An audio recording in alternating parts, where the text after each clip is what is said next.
Welcome to Real Estate Secrets Unlocked, the podcast that takes you inside the minds of the industry's top professionals, revealing their top secrets to success. I'm your host, Danielle Damianov. Whether you're a seasoned pro or just starting out, get ready to learn the latest trends, strategies, and secrets that will help you succeed. Join us as we go beyond the basics and explore what it takes to make it in the world of real estate. So buckle up and get ready for a wild ride. This is Real Estate Secrets Unlocked. Hey everybody, it's Danielle Damianov with Real Estate Secrets Unlocked, and I'm so excited. Today I am here with Ray Higdon. Ray is founder and CEO of the Higdon Group. He is a best-selling author, world-class keynote speaker. He shared the stage with some of the best, like John Maxwell, Tony Robbins, Gary Vee, Bob Proctor. And he recently launched, he's been doing annual events for years, but recently launched Faith Over Fear, which is an annual conference that he has. I'm sure we'll hear about it. So I'm so excited for you to be on, Ray. I know that you're going to bring a ton of value today. So thank you. Thank you for being on. And why don't you tell everybody just a little bit more about yourself? Yeah, thanks for having me. I am someone that, I was, been here in Southwest Florida for, quite a few years and was, in real estate when, in the, early 2000s, and then experienced the real estate, crash and got wiped out financially, went through a divorce, went through foreclosure, depression, all kinds of stuff. And, was over $1 million in debt and deeply depressed. And so had to, reinvent myself and, built an 85,000 company and just went and made it happen, made it happen in a very different world of digital marketing and, speaking and, online courses, et cetera. And I did all that, created success in that space, but I just knew something was missing, and there was just something missing. And so I went on a hunt in 2020, and eventually in 2022, I found God, and since bring God into all that I do in my business, and it's just been an amazing ride ever since. It's been a wild and amazing ride. And so we teach business owners how to increase their profits while putting God first, how to have a relationship with him, how to hear in prayer. And we love what we do.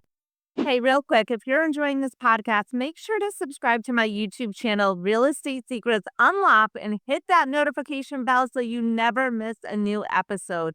And by the way, if you're a mortgage or real estate professional looking to level up your business, check out the Done by One CRM.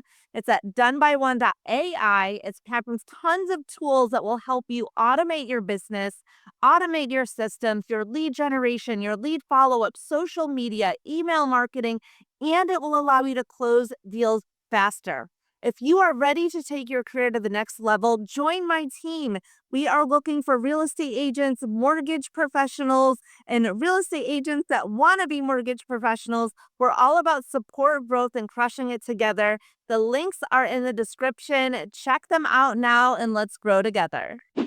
So I don't know if you remember this, but when you're kind of talking about your story and started in real estate, when I first met you, I was 9 months. Well, no, we've known each other for a little bit, but we were both in real estate. I was 9 months pregnant with my daughter, and you had a Mona V party at my house.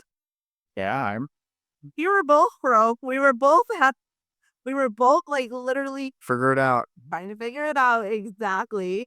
We were both in real estate, and the market literally crashed, and it's 2007, and we're all like, what are we going to do with our lives? So I remember you having this Mona V party at my house. We had a ton of people there, and I'm thinking to myself, 9 months pregnant, like, should I drink this? What is this stuff? Is this even like okay to drink? But that is like a very like great memory I have. Um, Like where it all Laguna Lakes, right? yeah, and you were at the bottom then, right? So to go from that, right, to where you're at today, all of the successes you've had over the years, what would you say were the main steps that you took because there's a lot of people right now in the real estate and mortgage industry that are facing similar issues that we all faced back in 2007. And personally, I saw it happening, like coming to happen again, because markets are cyclical. So a lot of getting out of the business, our inventory, especially in South Florida, Southwest Florida, is super high. Things are not selling. Realtors are struggling. Loan officers are struggling. So what are some of the things that you did? You pivoted into a new industry, but I feel like your industry today is the steps that you took would be the same pretty much in any sort of industry. Yeah. So, I mean, for me, I would say there's three main things. If I look back to, what did I do, right? To go from $1 million in debt to multi-million dollar years. Um, Three things. And the first one may not apply to every person, but if it does, I think you'll know. Um, some people ask me, they're like, well, dude, how'd you wake up one day? You're still in foreclosure. You're still $1 million in debt. You've been divorced. Like you're, all of this stuff. And then all of a sudden you start this brand new career. Like what was the switch? The switch was actually forgiveness. It was actually forgiving my dad. I grew up in a very abusive home, and at that point, I hadn't seen my dad in 13 years. It was 2009. And I go to this seminar, and I go to the seminar because I'm like, I sure hope I learn to make money, and I go there, and I had a very different takeaway, and that was that I had repair relationship with my dad on a to-do list with no priority. And so day 2 of that event, I call my dad. He lives in Indiana, and I go up there, and we create a relationship where there wasn't anything. The week that I came home is when I got introduced to that company, not MonaV, but a different company, that I went on to become their number one earner of that company, and made millions with that company, built my brand, everything. And so it would be very dumb of me to say that forgiveness didn't have something to do with it. It absolutely did. It's like it cleared something out of me. And so I think when we hold on to bitterness and we're not forgiving, it can block our future. And there's actually some interesting biblical scripture around, that point. So I would say number one for me, forgiveness. Number two, consistency. And what I found, this isn't surprising, like, there's not too many people who are going to tell you that you know, that you don't need consistency. But I'll go a little level deeper and say the reason if someone isn't consistent, and I've coached thousands of business owners and entrepreneurs around this. If you're not consistent, it is actually from a childhood wound. It's actually from an observation you made as a kid, and that there's some kind of repellent to success. So, some really common ones are if you had parents that made a bunch of money and lost it and you felt shame, there may be a program in you. I think Bob uses the term program. There's other words you can use, but um, there may be a program in you that says, well, if I make a bunch of money, I'm just going to lose it. So let me just not make a lot of money. And so you'll actually sabotage your consistency. And so, for me, I've God wired me very relentless, consistent, almost android. Like I did a video a day every day without missing a day for 12 years straight, from July in 2009 to July 2021. I was at a meditation retreat, and I'm like, I'm not going to do it. And so I was like, and so I'm just very consistent. And so, like, every day I love my routines. I do them every day. They just have to be done. Like, I don't understand. And so, being consistent, but just know that if you're not consistent, it isn't laziness. It is a program in you that is telling you there's some kind of harm that can come from you being successful. And so you need to identify that thing. You need to, and you usually need help around that because the body will try to protect itself. It doesn't want you to feel the way you felt when you were a kid, so it'll protect you. And then I would say number three would be investing in myself. So, my first time I had invested in courses and, $2,000 coaches here and there, but my first real investment it was $38,000 in 2013, and I hired this lady to help me run an event and sell high ticket coaching. And so it made me nervous as hell, like $38,000, like that's a lot of money. And but she helped me run my first major event that did a 500,000 in sales. Wow. And so I kind of learned like, oh, well, like I invest in myself, I make more money. This makes sense. And so from 20, I think probably 14 for the next like 9 years. I invested over $100,000 a year every single year in my education and getting around the Russell Brunsons of the world, the Grant Cardones of the world, just getting in the room with people that were, making 100 times more than I was. And that really helped me. And it did. And, nowadays it's, um, you know, I don't know. I've learned, kind of a base of stuff so I can help people with their marketing and stuff, but I still invest in myself. I still have mentors today. So I want to unpack a couple of things that you said because when you first started talking, one of the very first things that kind of popped out to me was you were like dead broke, depressed. And when I asked you like how you went from here to there, you went to a seminar, right? So coaching, investing in yourself is one of the most important things you can do. I was talking to somebody earlier today and I have a CRM that I sell and it includes coaching. And she said, I want to do your CRM, but I just don't have the money right now. And I'm thinking, you don't have the money like right now, but you can't afford not to have this, right? If you don't have the money, if you just invest a little bit, tiny bit, right? You're going to get so much back. So your $38,000 to make 500,000. I mean, that's a no-brainer. So you're, really putting the time into figuring out exactly what you need.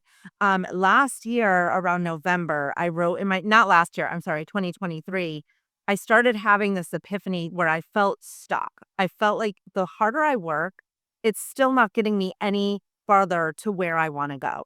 So I started trying to understand what is holding me back.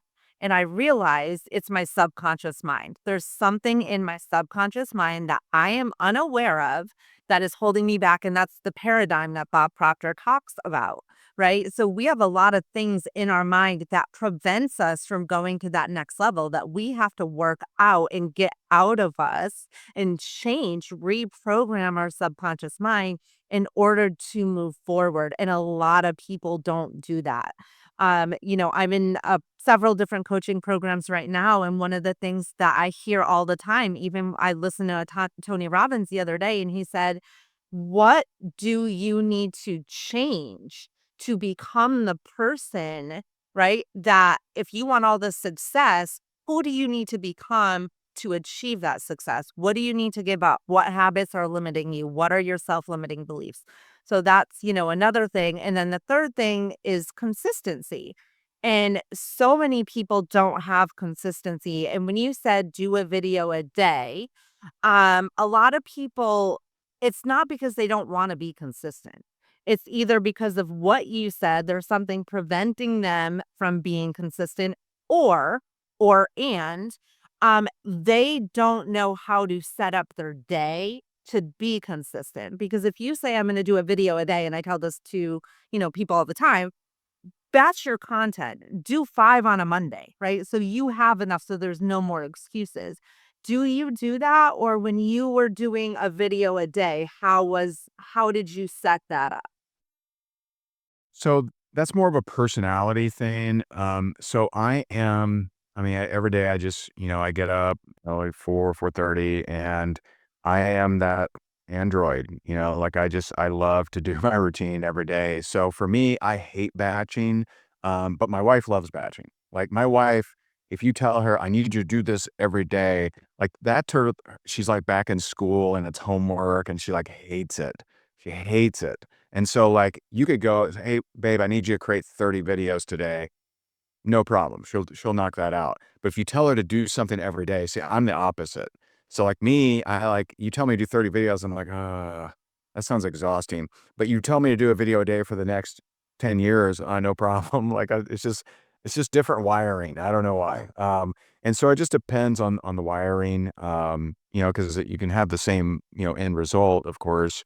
Um, and so it's just, whatever you feel is your preference, but, putting content out there in this day and age of where it's never been easier to reach more people that you don't know for free than ever before, like, it's kind of silly, if someone's a business owner or entrepreneur and they're not creating content, like it really doesn't make much sense. Because I've been there where, I've been at this game for a long time. And so it used to be if you want to reach people that didn't know you, you had to pay. That was your only option. Your free stuff ain't gonna reach anybody that doesn't know you. Well, now that's completely different. And so, yeah. So, key takeaway there for anybody listening is that you have to know yourself, right? So, like, if you know that you're not going to do a video a day sporadically, then make sure you're batching your content because you got to get the content out there. I was talking to a loan officer earlier today, and there's so many real estate agents and loan officers still doing the old way, picking up the phone and cold calling, trying to do a one-on-one belly to belly, right? That is not working as much as it used to work before. So really going on social media and building that content is what you need to be doing. So figuring out who you are, what's going to be the easiest way for you? Is it batch content or is it just being consistent and picking one time and doing it every single day? So let me ask you, if you were building a personal brand, because you obviously have built an amazing brand, and you are starting today, what platforms would you focus on? And what are some of the strategies that you would do to build a massive following? Yeah, so step 1 is you need your mantle. I call it your mantle. And the mantle it consists of 3 questions. And if you do not have a a brand that's gonna have velocity without these 3 questions. And the 3 questions are, who am I helping? How am I helping them? And why should they listen to me? You need those 3 things. And so so that who am I helping? Your best answer to that is typically what have you been through? So I help business owners increase their profits while putting God first. And so that's what I've done in my business, right? Because I've had that business that's generated over $30 million, but I had what did it mean? What am I gonna do? Just keep growing this thing? I'm like, there's something missing here. So I've had success, and Tony Robbins says success without fulfillment is the ultimate failure. And so I've had, success that most people would consider, success at least. And that was unfulfilling. And so like I wanna help people create more meaning, not just more money. Because I like what Zig Ziglar said. He said, money won't buy happiness, but everyone wants to find out on their own. Right? Like they don't want to take your word for it, right? And so like let's have purpose, meaning, fulfillment, and abundance. Like let's have all those things. The Lord delights in the prosperity of the servant, right? And so it's okay to have money and be of faith. And so having that mantle, who am I helping? So, let's see, yesterday I did a 2.5 hour call for some of my clients on just helping them with their taglines, who they're supposed to help, what's their calling.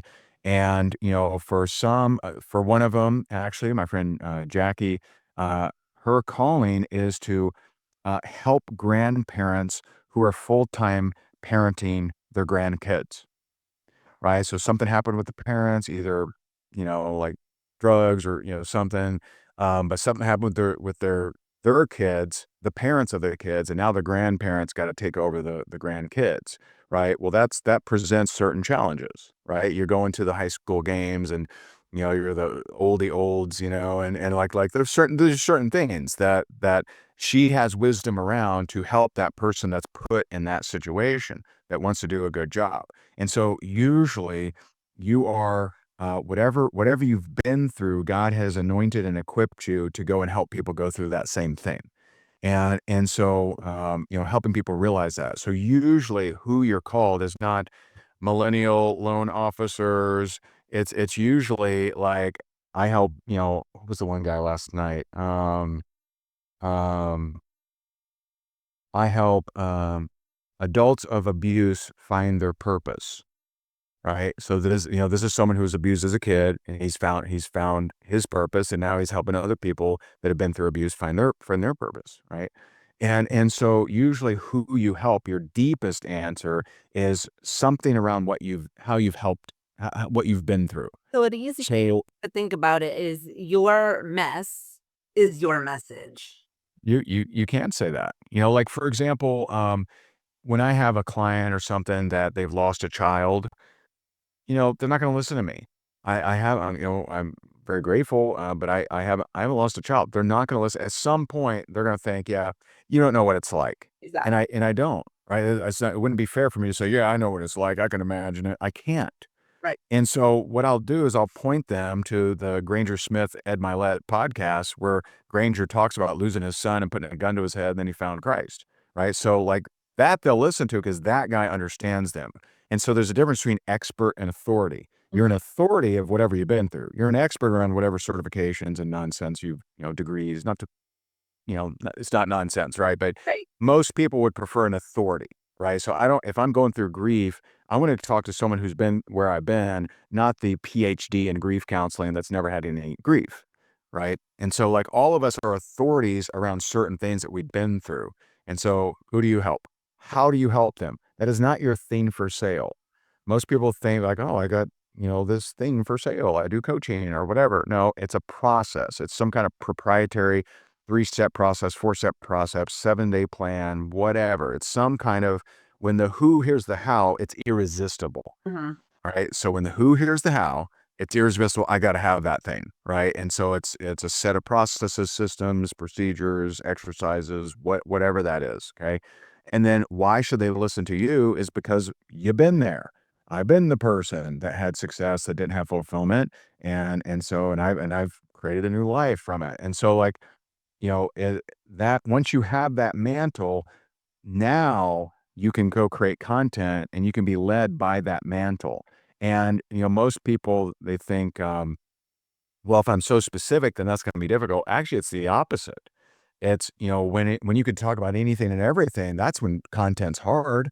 You're like, oh, what do I talk about today? Parenting or food or what, like that's actually hard. But if you say, I got to talk about Labrador puppies, okay, let me find another fact about Labrador puppies. I can create 1,000 videos on Labrador puppies because it's actually a tighter mantle, and that will create velocity in your brand. And so the 1-2 punch that I'm telling clients to do at least right now is reels and short video. And because they have the greatest chance to reach people that don't already know you, that aren't currently following you, so they help you expand and enlarge your territory. And then number 2, you go into your stories and you promote that resource, right? So you may have a less than 1-minute video that goes on YouTube Shorts, TikTok, Instagram Reels, Facebook Reels, and then you have something in your stories, Instagram, Facebook, etc., that says, "Hey guys, I just created a less than 1-minute video. It is my number one diet hack. Reach out to me if you'd like it. Drop the word diet," right? Or something like that. And so you're just creating these promotional soldiers around that resource while letting the algorithm do the work for you too. And so now that would be my most basic suggestion around, content. And if I was building a brand new brand, I would come up with the 3 answers and then I would start creating those short videos. And then, for me personally, I would also do, lives. I would also do live videos as well. What platform are you seeing the most traction on? I mean, And I know it changes. yeah, it's because there was a time, right now we're about to get back into it. But there was a time, there was a period of years where every month I dropped a minimum 50 grand a month in Facebook ads. And so we do have a much larger following on Facebook than anywhere else. So we still get massive traction from Facebook. Instagram's decent, TikTok's okay for us, but that isn't a reflection on TikTok, it's a reflection on us. It hasn't been a big focus or anything, but I know a lot of people that struggled on Instagram and Facebook went to TikTok and blew it up. Right. And so, but what I'm suggesting is more of the, instead of necessarily platform, like I would create less than 60-second video and pump it on the 4 big ones, right? YouTube Shorts, Facebook, Instagram, TikTok, and just see, because I mean, we've had videos get 8 million views on this platform, 3,000 views over here, and so, like, you never know, and sometimes they flop, flip-flop. Long term, I think the most valuable one, and this is confirmed by a lot of content creators out there, is YouTube. If you wanna look at, dollars per visit, not in ads, but, like, if you know how to sell, which some people do, some people don't, but if you know how to sell, your most valuable is YouTube. 2 reasons. One, it's a search engine. People are actually searching for that thing versus just randomly coming across it. And 2, they tend to stay longer. They tend to watch longer, cuts of tape, and it crosses all demographics. My 9-year-old daughter watches YouTube, and I got to keep an eye on that. Um, but there is no age that, like, oh, YouTube, that's passe. Everyone still watches YouTube, and Well, so the if thing I with YouTube is it's an educational platform. I mean, my son was trying to like hook something up on the TV. I'm like, I don't know, go to YouTube it. I have no idea. exactly, exactly. So and I do wanna say you literally have to make sure that you're not putting all your eggs in one basket because I was on Facebook, I had just started a group coaching, I had a personal, a private page for everybody in my group coaching with all of my stuff, and my Facebook got hacked, and literally overnight, I had nothing. I couldn't log in, had 0 for 3 months. I had to pull some strings to get it back, but I know a lot of people that don't ever get it back and have to start all over. So if you're posting video, posting content, 2 tips right here is number 1, save all of your videos in a Google Drive or somewhere because you can repurpose them down the road if you ever lose them, right? So you don't think you're gonna have Facebook forever because you might not.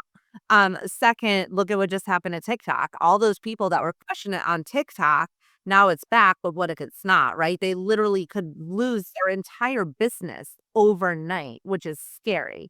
So you wanna make sure that you are on multiple platforms and, like, think that it could eventually at some point go away, right? So as you're building it, you're saving all of your stuff, and creating SOPs so that you can hire virtual assistants and things like that to kind of handle all of it for you.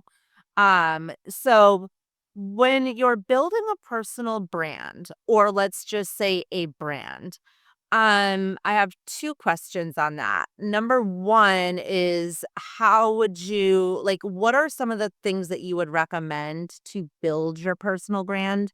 And then number 2 is if you are starting a company, so this is not gonna be for, like, a real estate agent, for example. When if you're a realtor, you're a loan officer, you're an insurance agent, you build you, right? But if you're opening a company, a brand new company, so for example, I have a CRM, that I am building. Do you build you as the brand for the CRM? And I have my own personal take on this. Or do you build the CRM brand? Yeah, so, it's it is much more difficult, not that you can't do it, but it's much more difficult to build a company brand than a personal brand. People just naturally identify faster with a human than a logo, and so, this is why you see so many celebrities just killing it. I mean, there's celebrity like, what's his name? Ryan Reynolds, very highly paid actor. He makes more money in business because they use his likeness, they use him, and he goes and flips the tequila or the phone or the whatever else he sells. I mean, I mean, I think he's made close to $1 billion in business, not acting. And he's a very well-paid actor. And so, building your personal brand is always gonna be faster, and, so, like, if I'm, there's just so many examples of this, but, it's always gonna be faster doing that. Now, people are more comfy thinking about building a company brand, right? I just, because I don't have to be vulnerable, I don't have to be on camera all the time and all that stuff, but it's tougher. It's tougher. It's gonna take you longer, in my opinion. versus you go out there, provide value, they identify with you, like you, follow you, connect with you, then they're interested in, I wonder what they do, or I wonder if they have anything that they offer that I can, that I can talk about. Because if you go out there and you create enough content of value, and value I define as, does someone gain something whether they buy from me or not? So, if I'm, like I'll go and do free coaching Friday, right? And so we'll go an hour or so and, I'm just, people are on there and I'm praying for them. I'm getting them answers. I'm helping them, with wherever they're stuck. And, some people may buy something, but they don't need to gain value from that. And so how much value am I putting into the marketplace over and over and over and over? And, one of my buddies, we've been friends for 20 years before he was a celebrity, a guy named Gary Brecka. So Gary is, just one of the, if not the most well-known, personal brands around biohacking and longevity. And he's just brilliant. And so people see him, now, I mean, when, when he did a video about cold plunges, he literally sold 2,000 cold plunges. Like, that's how much of a powerhouse he is now. But you don't see the years of him posting content for free and value for free. And so he built that up to be that powerhouse. And so it's, how much value can I put into the marketplace? How good can I steward those who God brings me? And then you're going to be able to sell and whatever you want. I have people that will reach out to me daily. They're like, dude, if you promoted this, we'd crush it. I'm like, yeah, I know, like whatever I promote, so I want to make sure I'm promoting something good, like I want to, make sure I want to be a good steward. I don't want to go to my people that trust me and say, here's this terrible chocolate bar or whatever. And so once you build that personal brand and that following, then sales are, pretty easy. But personal brand is definitely faster. So it's funny, my whole take on both of that is like you, for example. I have no idea what network marketing company you're involved in, and there's a lot of network marketing people that I have no idea what I know them, right? Because they created a brand, but I don't even know what they sell, who they sell, like any of that stuff. I just know them as that brand. On the flip side, and I do you know Billie Jean? Yeah. Um, I was on a podcast with him not too long ago, Billy. maybe a year. So I'm doing Billie Jean marketing right now. I'm in his class. Yeah. And, I was thinking about this the other day. Billie Jean has built an amazing brand. But what happens when there's no more Billie Jean, right? Or what happens Billie Jean wanted to sell it because he's sick of it, right? What happens to that? So, in my opinion, if you build a company where you're the brand, right? And then you don't want to do that anymore, it's very difficult, I would think, to sell that to somebody else when you're the company and you're the brand. So that's kind of something to think So maybe. one one example is Bob Proctor. You're in his coaching, he died. Yeah. He ain't around anymore. And, Right. and I had the pleasure of, I never got coaching from Bob, but, I interviewed him. We had a couple wonderful chats. I shared the stage with him a bunch of times. He liked my Time, Money, Freedom book, and, just a great guy. And so when you're creating, resources, right? When you're creating reusable resources and assets, you can be a brand, a personal brand that is sellable. True. And it is, you have to think that out though. You have to think about that. Like I've had So Think people, and Grow Rich, it's the same. You know what I yeah, mean? but yeah, as far as your point, you you want to take that into consideration of, if I ever don't want to do this, I agree with you. But there are ways that it's been done where systems were created, content was stored, people are still buying Think and Grow Rich, right? It's out there, people buy it all the time.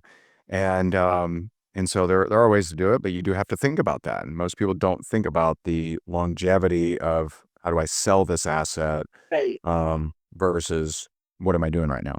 Yeah, yeah. I'm in a mastermind called Apex, and we had a meeting, and one of the guys said something that was really interesting. And he said, when you start your business with the intention to sell it. So everything that you build from the beginning is with the intention to eventually sell. Whether you sell it or not doesn't matter. But if you start it that way, then you have all your ducks in a row. Like you're already kind of thinking about that. And it was funny when you mentioned Bob Proctor, because when I wanted to sign up for his coaching, I was talking to Stefan, my husband, and I was like, I'm going to sign up for Bob Proctor coaching. And we're going back and forth because I'm like literally an education junkie and he is not. So finally I sign up. I'm like, I'm doing it. He finds out Bob's not alive a couple of months later and he's like, Bob is dead. How are you in a coaching program? Like, I know, but no, he's on the calls. Like, anyways. Anyway, Yeah, and to your point, like, um, if you really, it's kind of like if you want to know the price of something, just, if it's a retail product, like go to eBay, what does it sell for? Right? And so if you're starting a business and you're wanting to know, okay, how do I sell this? Then one of the key things is go get with venture capitalists and ask them, what's the multipliers? So, we know, so I'm actually working with a partner right now on a membership deal. And when you sell memberships, there's multipliers and there's criteria that if it has this, it's a 4x. If it has this, it's a 40x. And so, like, if you know what do venture capitals buy and what is their criteria for buying, like that can actually really bring me very detailed. Okay, I need to structure my thing like this because these guys, they must see something in this reasoning. So so you can get very, very detailed around that. I love how you just said that because the other day I was actually talking to Stefan about one of the businesses that we are going to want to sell in 3 years. So I went into ChatGPT and you can do the same with what you just said. There you go. Yep. Like the ChatGPT, app as if you're a venture capitalist. I'm looking to sell membership. I'm looking to get X amount, da, da, and it will literally give you every single thing you do. So for that, I put it in there. We own this company. We're looking to sell it in 3 years. This is the price we want to sell it for. And ChatGPT gave me everything, how much am I to make each year, but all of that stuff. So, you can, if you don't know a venture capitalist, ChatGPT will tell you. So my last question is, you said that, and I remember it was 2007. We were all broke. You're trying to figure things out. Maybe 2009 is that when you kind of got into like your company that you went, that you made a lot of money with, or because where I'm Yeah. going. 2009 is when I turned it around for sure. Okay. So 10, 11, 12, 13. So in like, let's just say 3 years, you went from just starting out in that to hiring somebody to help you with high ticket coaching. Okay. So I'm sure in your life, and this happens in everybody's life, at some point you have imposter syndrome. So how do you or anybody, right, that might be dealing with imposter syndrome get over it and keep moving forward? Well, I really have two versions of this answer. I have the kind of standard worldly kind of answer, and then, The real right one. a different answer. So in 2013, I hired this coach, and she's like, "All right, you're gonna have a $20,000 option and a $50,000 option." And I'm like, "What? No one is gonna like. I'm not even sure anyone would do the 20, but the 50? That's crazy." Like I literally thought she was out of her mind. And she's like, Right? "Hey, Ray, man, you're so good at what you do, and people want to be you, and you've crushed it. You've done really well. People want to do well." And I'm just like, ah. And so I just really, I was already having imposter syndrome just from her telling me what I'm gonna charge. And so we do our event, and again, I'm just positive. Okay, I could justify. Okay, maybe the 50 makes people do the 20. Like that's got to be the angle because no one's doing the 50, so I'll just get them. And so I do it, and like 20 people by the 20. Technically, I think it was like 17, and 3 people bought the 50. And I'm like, oh my God, do I have to move in with them now? What does that look like? Do I, like, this is crazy. And I just couldn't believe it 1 year goes by, all 3 at the 50K renew at another 50K, and 2 of the 17K upgrade to the 50K. That's actually what got me over that imposter syndrome, is I didn't just dupe them with my sales skills on the floor, right? They spent a year with me and stayed with me, paid the same amount, some even upgraded, and so that really helped me. Um, as far as, what my answer, so that was the answer then, right? Now that didn't cure all things of me. Like I thought, um, man, I'll be worthy if I have $1 million year. And so, 2013, that was my first $1 million year. 2014, my first $1 million month. 2015, my first $1 million day. And, a couple of years, maybe 2 years after that, my first $3 million day, and selling coaching. And all of that stuff was great, but none of it fixed me. None of it made me feel worthy. None of it fulfilled me. None of it like whatever. And so I just knew that something was missing. And so when it comes what I believe now, after all these years, the faster way to get over imposter syndrome is to speak to yourself more than you listen to yourself, and to know that you're a child of God, and to know that, 2 Corinthians 5:17 says, you are a new creation. The old has passed away. So all of this, I got to dig up the past, and I got to figure out the past, and I got to work on the thing. All of that can be replaced with just walking new, and just, finding out, Lord, where are you calling me to go? Because he wants us to walk new. He wants us to sing a new song, walk in the new creation. And so just walk instead of fix. And so we're obsessed with fixing us, right? We want to fix the Rubik's Cube so that they're all the same color. And so that you can spend a lifetime of doing. Some people spend 30 years in therapy, or you can just walk as God's intention and walk in that new creation, sing that new song.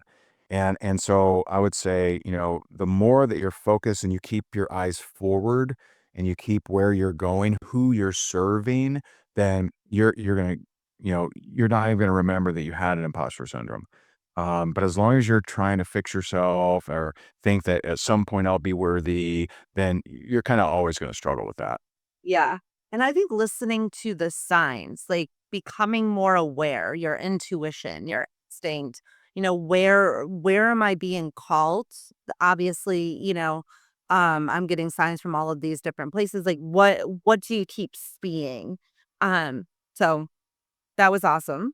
I Yep. love everything. Is there anything else I missed or any other questions? I one thing I do have, and then we can kind of leave it at this, is, you see a lot of and people out there, like you're very consistent online. I always see you doing lives on LinkedIn and stuff like that. Two questions I have around that are you always live? Or is it a restream or something like that? And how do you when you get like there's a million emails from people, and I'm not saying you, I'm just saying Billie Jean, I get like twice a day. How do you nurture your clients like that? Do you hire someone to do that? Is it a system? So yeah, I mean, we have used evergreen webinar, technology in the past. We're not currently. So, right now, anything you see, if it looks live, it is live. And again, it's just the way I'm wired. Like if I ask my wife, "Hey, do a live every day," she'd be like, like she would hate that. She would just rebel. She'd kick me out probably. Um, but I'm just wired that way. I'm like, I like to put new value into the marketplace on a daily basis. So I use a software called StreamYard. It goes live to Instagram, LinkedIn, Facebook, YouTube. Um, there's one other one. So it goes live to all these things at one time. And so I'm not doing all these separate lives. That would be crazy. But I'm doing one live, goes live to all these places at once. And I certainly have a great team. I have a head of marketing that sometimes we'll powwow together and I'll help with copy for email. We got a email list of, I think around 400,000. And so like, we do send emails on a daily basis. and we, try to mix it up of some value, some sales, and we probably err on the side of sales too much, probably. But I create so much content out there that we may not email out. We're constantly bringing, new people into the email list, all the time. And that's, to your point earlier, your email list, for the most part, you own. And so, like, if all social media went down, if every single channel just shut her down, that email list would still produce a very significant income without me doing anything on social. Right. And so, you do own your email list. So the fact that you have a CRM, like, build your email list is definitely a good choice. But yeah, I do have people that help me. I have a girl that she'll come on. What I didn't want to do, because I found myself spending way too much time doing this, is responding to comments. And so I do have a girl that comes on a couple days an hour, a couple hours a day, and she'll answer comments, and she'll tell me if there's something personal, like someone wants a prayer or something like that. Like, she'll tell me and send me a screenshot, but she'll be out there. But most of the times I'm handling the direct messages. I have support that handles my emails. There's no way I could handle my emails. And so you just, you get the right people on the bus, and you move forward. Yeah. I love it. Well, thank you so much. I really appreciate being on. This was awesome. I know that it was a lot of amazing tips, and I'm so proud of you at how far like you've come. It's awesome. So thank you, Ray. I appreciate it. Everyone can find him. All you have to do is put Google Ray Higdon. We'll find him. Or Find me. Yeah. yes, you'll find him. Is there anything else you want to say, or Yeah, I mean, like, you'll see me when I go live, I'm typically talking about God and money and faith and finance, the Bible and business. And so I just, I try to give biblical perspectives to growing your business, because it's okay for you to have money. It's okay for you to be extremely, extremely wealthy. That's not, it's not biblically unsound. But just, how do you understand that money is a resource and not the source? Because it's so tempting as entrepreneurs and business owners to weigh everything by money. And, I just think there's a better way. And so, like, let's look at God as the source. year? When's your next What's that? when's your next Faith Over Fear event? So we're actually restructuring some stuff. We just finished a couple months ago. We finished our annual event, and we're restructuring right now as far as what that looks like. And so, you can, stay in the loop by just follow me on social media. You'll hear about it.